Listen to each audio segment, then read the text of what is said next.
is enough said.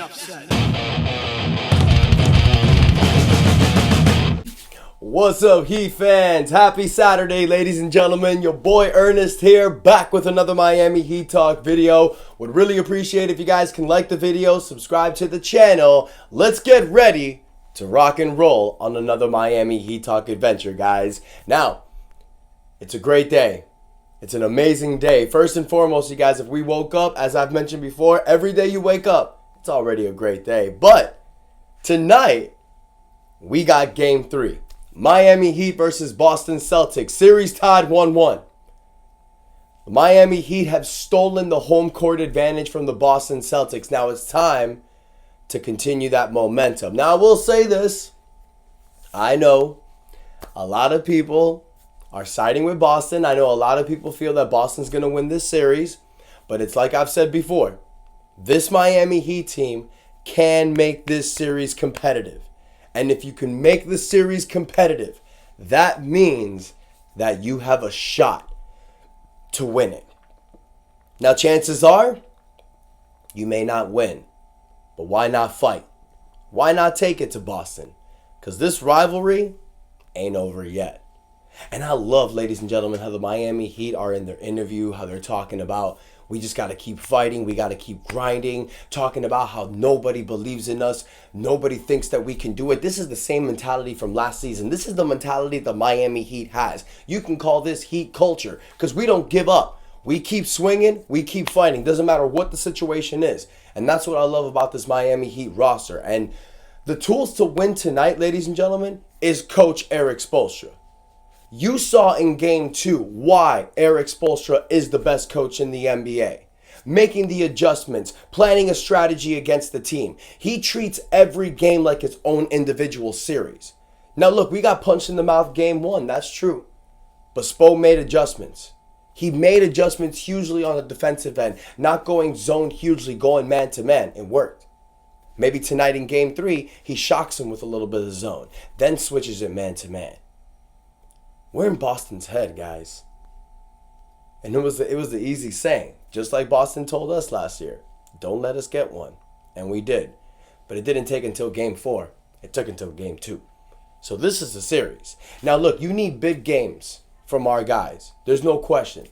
Bam Adebayo, we need another 2010 game. Tyler Hero, different type of game. Last game, he was the facilitator. This game, be dominant on the scoring end. Now, I know it's hard for Tyler. I know Tyler got his 14 assists and facilitated more because he had Drew Holiday on him. So, whatever you need to do to help the team.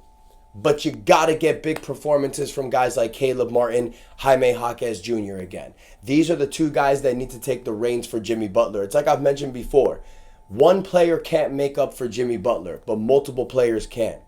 Caleb Martin, Jamie Jaquez Jr., and Haywood Highsmith are three guys that I look at that make up for Jimmy Butler. But you got to have a big game from Duncan Robinson. Like, I know he has the back issue lately. We need those threes falling down. Nikola Jovic, DeLon Wright. DeLon Wright has been a huge revelation in these playoffs. DeLon Wright and Nikola Jovic. I love me some DeLon Wright, and he has definitely earned a spot back in the team this year. Averaging 11 points in the playoffs. Beast. Guys, this team can do it. Don't think for 1 second. Don't be scared of Boston because this team ain't scared of Boston. Boston has their flaws. Boston can be beat. You just need 3 more games of playing perfect basketball. But the good news is you got the best coach in the NBA to lead us. So I want to hear from you, Heat fans. Do you feel that the Miami Heat can get the dub tonight? Are you confident that the Heat can take control over this series? Or do you think Boston's just going to punch us in the mouth again? I'm really interested in what you guys think. Now, to get to the next part of the conversation, to get to the next part of the topic, you guys, I want to talk a little bit about Nikola Jovic and Jamie Jaquez Jr. Because we've talked about these guys before, the way that they've stepped up this season, what their roles are going to be like moving forward. But my question to you guys is with the recent play of Nikola Jovic and Jamie Jaquez Jr. in the playoffs, showing that they can step up, showing that they can give you long stretches in the regular season. Are these guys becoming untouchable going into the 2024 offseason? And look, I know it's crazy to talk about this right now because we're in the midst of a playoff run. But we know the future is going to come. We know the offseason is going to come. And this is something that I'm really interested in hearing from you guys about in the comments. Because let's take a look at this. Even though we're on a high right now, this is typical for Miami Heat. In the playoffs, we're in these incredible highs. But in the regular season, Heat fans are just ripping their hairs off and going crazy because of what this team does in the regular season. Tyler Hero's injuries, Jimmy Butler's load management, several players always getting hurt because of Heat culture play. There was a lot of players that didn't even scratch 60 games this year. 2 players for the Miami Heat, only 2 players cracked the 70-game mark. That's cause for concern in the regular season. We know how frustrating this team can be, so we've talked about making trades for a player that can help you during the regular season. Whether you're taking a Tyler Hero with some of these young pieces and getting that whale player, or if you're doing what Ethan Skolnick said in our recent roundtable episode, if you haven't seen it, go watch it, taking Tyler Hero's contract and getting you a player that fits in this team better. Maybe getting that center or power forward to help you space the floor and give you a 3-headed monster with Bam, Jovic, and that guy, sprinkling a little Kevin Love. Or getting a guy that just helps you after maybe Caleb Martin leaves you or some overhauls happen this offseason. You see, we need to stop thinking about getting the whale. We need to start thinking about fixing this current roster. But what is better for this team? Keeping Jamie Jaquez and Nikola Jovic or trading them and getting that monster piece? Now, before you answer that question, guys, let me throw some numbers at you. Let's take a look at the regular season.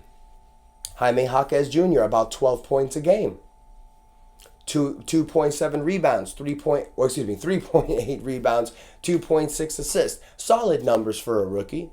They were a lot higher in the first half of the season. Dwindled down the second half. We know he hit a rookie wall, but he's been productive these playoffs. Nikola Jovic, 7.7 points a game. And let's not forget, you guys, how he stepped up in the regular season. He started not even playing. For those of you that don't remember, the 3rd game of the season, he pissed off Kyle Lowry so bad because he didn't know where to be defensively. He got his ass benched. But in the last 25, 30 games of the season, Nikola Jovic stepped up, started for this roster. Was averaging about 3 points a game, was able to bump it up to 7.7 points, 4.2 rebounds, 2 assists, 19.5 minutes of play. Solid numbers. Solid numbers. Especially for the guy who's becoming your starting power forward. Now, let's take a look in the playoffs, though. Because Jimmy Butler and Terry Rozier are out. They haven't been playing. And by the way, I did forget to mention, ladies and gentlemen, Terry Rozier is officially out tonight. He won't be playing today. Forgot to mention that earlier. But yes, that is an update. Terry Rozier will not be playing today. That sucks. But moving forward, in these playoffs, look at Jamie Jaquez Jr. Without Terry Rozier and Jimmy Butler, he stepped up, showing remnants of the first half of the season, averaging 15 points a game, 3 rebounds, 2.5 assists. But look at Nikola Jovic's numbers. He's up to 25.5 minutes a game, 10.5 points, 7.5 rebounds, 3 assists. He is leading this team in steals and blocks. 1.5 steals a game and 1 block a game. Now, I know you're saying it's only been 2 games, but Nikola Jovic is showing that he is that guy next to Bam Adebayo, and these numbers prove it. And I know he can give you better numbers in certain games. He's a guy that can help you win a playoff game. And it's like I've mentioned, you guys, in the playoffs. How do you beat Boston? You play 4 games of amazing to perfect basketball. You got 1. Tonight, you're going to need to shock them with another player. Maybe it's Jovic, who gives you a 25-point game. Maybe it's DeLon Wright, who shocks him. Maybe it's Caleb Martin, who just continues to give them the business and break their hearts. But with the upgrade play of Nikola Jovic and Jamie Jaquez, you guys, the question does need to be asked. Are you looking at whale hunting this offseason? Or don't do that. let's maybe give this team another shot and hope they give us a healthy season and see what they do. Maybe Caleb Martin leaves because of the contract situation. We know that Caleb can get about $13 million a year. That's what they're saying this offseason. So maybe that's going to make Jaime Jaquez have to take a bigger role. Maybe you trade Tyler Hero to upgrade this roster, not to get that whale, but to fix the roster. And it's like what Ethan Skolnick said also in the recent Roundtable episode, you guys. Again, if you haven't seen it, go check it out. My recent post. It was a great video. Ethan, thank you so much again for coming on. But he did mention in the video that the Miami Heat organization did not know that Nikola Jovic would upgrade this quickly, would upgrade his play this quickly to be at this level. His first season was supposed to be a redshirt season. That's basically what it was. He didn't really play a lot. This year was supposed to be the year where they felt, get him out there, let him get some games in him, let him get some experience. He has started the last 25 to 30 games of the season, and he's upgraded his play and showed this team that he is a contributor, and he's earned himself the starting rotation in the playoffs. Jaime Jaquez has earned himself the starting rotation in the playoffs due to injury. These are two guys that are a future. We have our 2024 draft pick. We have a lot of these picks that have been traded. Our 2025 pick, our 2026 pick, our 2027 pick. I believe we only have one of those for the next 3 years.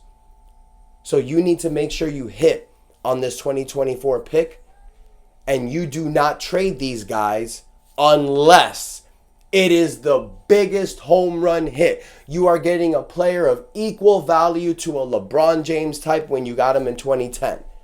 But if you can't do a trade like that, my suggestion, you are looking at this Miami Heat team with Bam Adebayo, Jaime Jaquez Jr., and Nikola Jovic as your cornerstones. And then you can build around them, leaving Tyler, Terry, making some trades. That's what I feel this Heat team should do. However, it's like I've said before, if you got a shot of getting a big whale and the price is right, we got to see what happens then. So Heat fans, I want to hear from you. Let me know your thoughts. Are Jaime Jaquez Jr. and Nikola Jovic untouchable, or do you feel they could be moved for the right price? Also, do you feel that the Miami Heat are going to win tonight in Game 3? I know that the Miami Heat team have a better road record than a home record this year, but remember, this is the playoffs. This ain't the regular season. We see a different Miami Heat team come playoff time. I'm excited for tonight, you guys. Let me know what you think. Don't forget to comment your thoughts, like the video, subscribe to the channel. Thank you so much to everyone that supports your boy. Really appreciate it. I'm going to be at the game Monday with a few surprises for you, you guys. Get ready, and that is enough said. Let's go Heat.